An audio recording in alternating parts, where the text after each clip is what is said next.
I have been a writer by nature for as long as I can remember. I try to put myself in the center of the subject and then from there gaze out. I think it was obvious very early on that it wasn't a plaything for me. It wasn't a hobby. It wasn't an occasional thing I was dipping into. It was my world. It was my life. It was my life breath. It was always just me like beating the drum, beating down the doors of these editors and just trying to pinpoint what I felt I could most specifically contribute to and what could contribute the most to me. So every day, as I sit and go about my entrepreneurial business, I can hold my head up knowing that it was completely me that forged my own path. And in that sense, the legacy that I will leave, however big or small, will be purely and uniquely Clara Rose.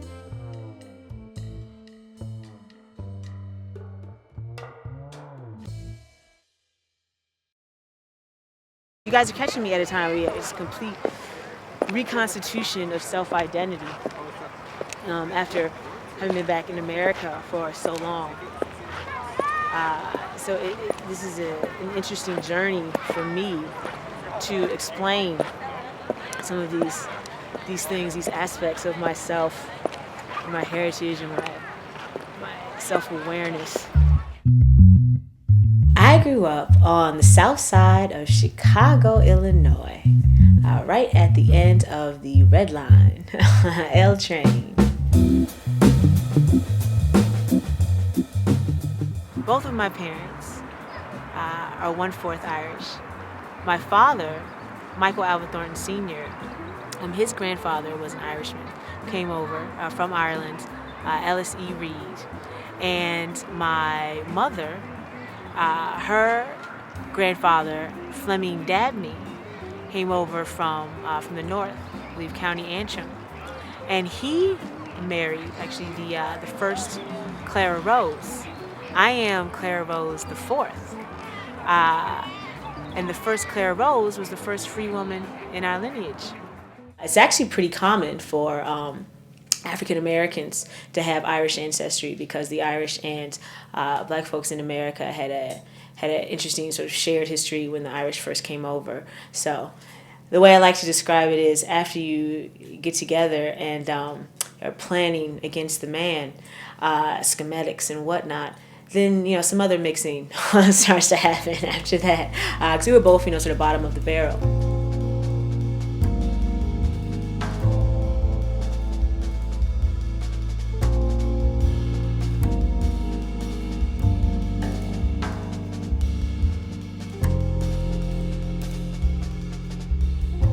The dares and the stares and the motion in the mental attic are all driven by the beat of a drum.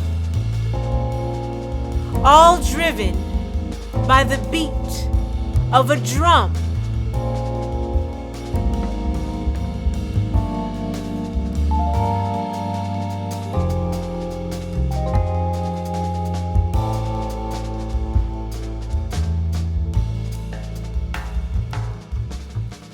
Black History Month, Ireland just experienced its naissance. This past October 2014, I was instrumental in founding and orchestrating the initial Black History Month Ireland with a man named Zeph Ike, who's from Nigeria, and it was a fantastic experience. It's a time when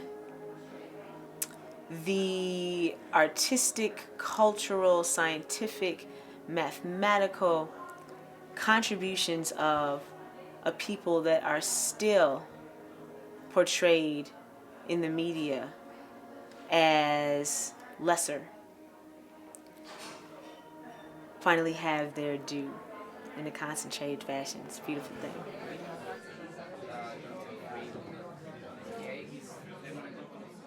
I just recently got back from about a 5-week trip to London and the States, all over the States, New York and Vermont and Chicago. And that was my first time to my home country in 3 years, and my first time in my hometown of Chicago in 5 years.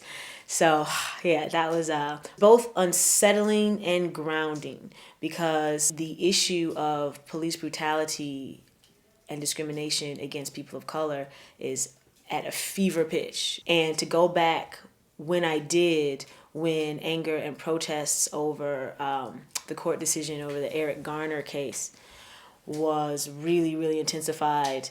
For example, there was a march with like 650,000 people in Manhattan the day I landed in New York. There was a march there through Midtown Manhattan and another march in Staten Island where Eric Garner was from. So, I mean, that was my first day back really from London, since really coming into those issues myself in terms of how I conceived of my own self-identity as a person of color in these foreign lands, another continent, various different cultures, and really being aware of myself as an other in that sense, really for the first time, even though I am American. It was an intense thing. It was a very intense thing. I mean, I was having debates in the street with people about this issue. You know, it was being discussed over dinners, Sunday dinners with family. It is a really interesting, emotional time for me to go back. Eric Garner could not breathe, so now we're taking it to the streets.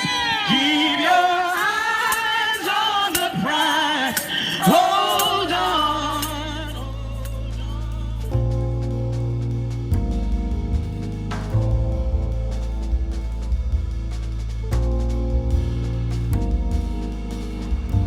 And the whispers that you hear when you swear that all you fear is the truth, then come back to this moment.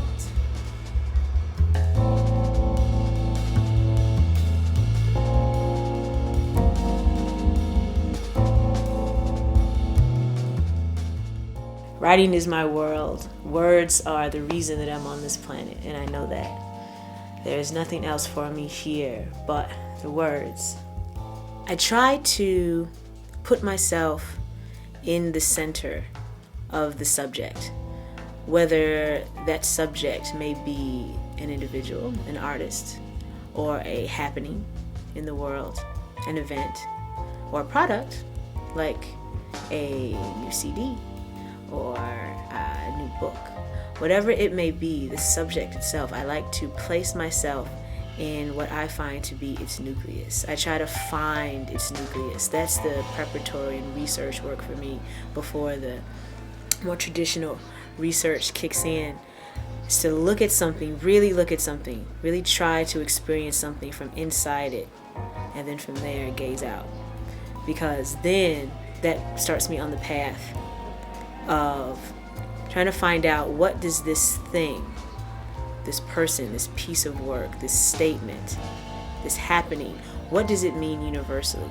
How is it affecting popular culture at this moment, or other people's lives on an intimate level, on a ground level? I feel that you can only really try to figure that out if you lose your ego, lose the sense of self, and try to step into something purely and truly. It's like Jack Kerouac said, through the most personal shall you find the universal. And perhaps reading something of mine or hearing some work of mine might change one facet of one corner of some person's day or perspective. And if that happens, then I've done my job that day.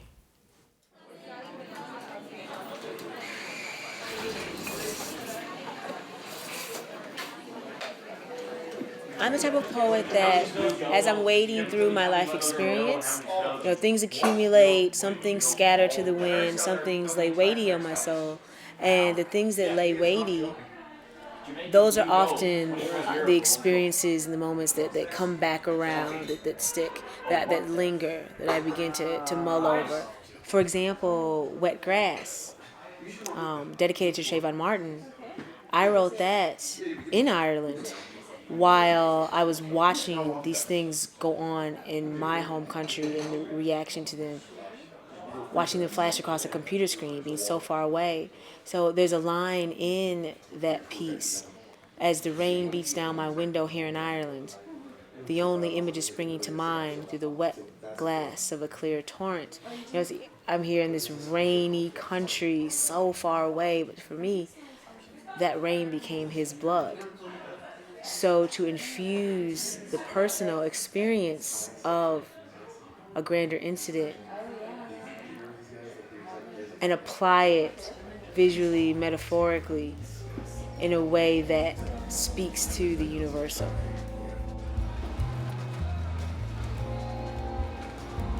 Oh, you know what I want? I want to smell an old book. I'm loving Ireland. It has such a deep-seated and passionate literary culture. That's what really caused me to fall in love with the country. I mean, people here will pack a poetry show like it's a raucous concert, but it's so deeply ingrained and embedded in the fabric of Ireland that you sort of find words and performance and bardic delivery infused into more daily activities and environments than one might normally in other locales. Why choose to make every day your battleground? And who is this enemy that you swear is staring you down?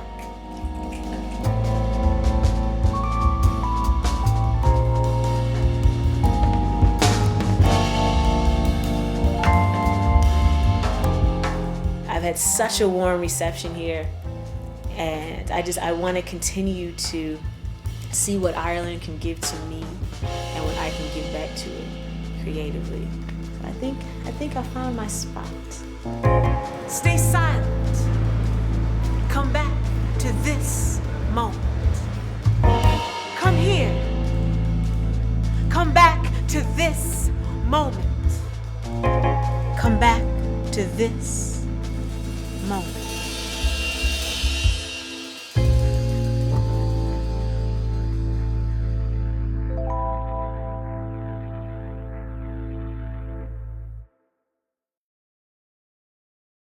As the rain beats down my window here in Ireland, the only images springing to mind through the wet glass of a clear torrent is the red blood that began to flow onto the wet grass in a torrent, clearly so abhorrent.